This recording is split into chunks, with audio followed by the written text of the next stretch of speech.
Class 10 life science chapter 5 মাধ্যমিকের শিক্ষা বিজ্ঞান, পরিবেশ, তার সম্পদ এবং তাদের সংরক্ষণ। তোমরা সবাই মন দিয়ে শোনো, লেখো, সবাই লাইক অ্যান্ড সাবস্ক্রাইবটা অবশ্যই দিয়ে দাও।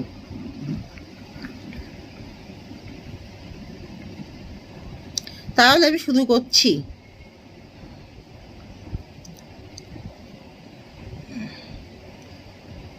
অ্যামিনিফাইং ব্যাকটেরিয়ার উদাহরণ হচ্ছে ব্যাসিলাস মাইকর্ডিস।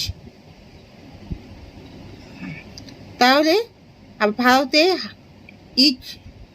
ভারতে হটস্পটের সংখ্যা হলো 4। ব্যাঘ্র প্রকল্প শুরু হয় 1973 সালে। বায়ুমণ্ডলে নাইট্রোজেনের স্বাভাবিক পরিমাণ হলো 78.09%।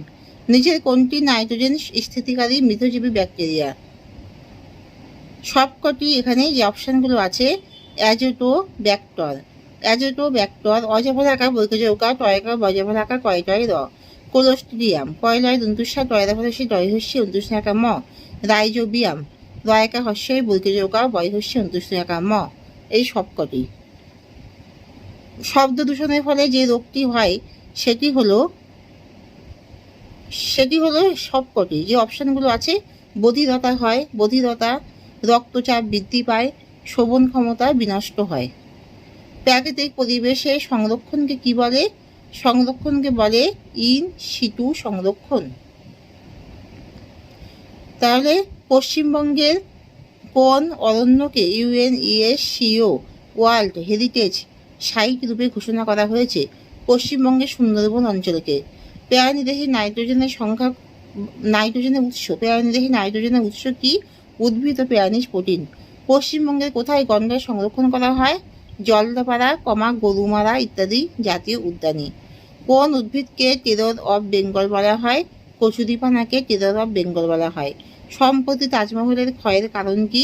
বায়ু দূষণের ফলে সৃষ্ট অম্লবৃষ্টি। ভারতে কোথায় রেড পান্ডা সংরক্ষণ করা হয়? সিকিম ও অরুণাচল প্রদেশে। FBR এর পুরো নাম কি? Pupils biodiversity register. একটি নাইট্রিফাইং ব্যাকটেরিয়ার নাম লেখো। নাইট্রোসোমোনাস দন্তনাকা হস্যই টয়রাফেলা ওকা দন্তুস্বয় ওকা ময় ওকা দন্তুস্বয় আকা দন্তুস্বা। পশ্চিমবঙ্গের একটি জাতীয় উদ্যানের নাম লেখো। জলদাপাড়া। ব্যাঘ্র প্রকল্প কত সালে চালু হয়? 1973 সালে। গন্ডারের বিজ্ঞানসম্মত নাম কি? গন্ডারের বিজ্ঞানসম্মত নাম রাইনোসেরাস রয়কা হস্যই দন্তনে ওকা দন্তুস্বয় একা রয়কা দন্তুস্বা ইউনিকর্নিস।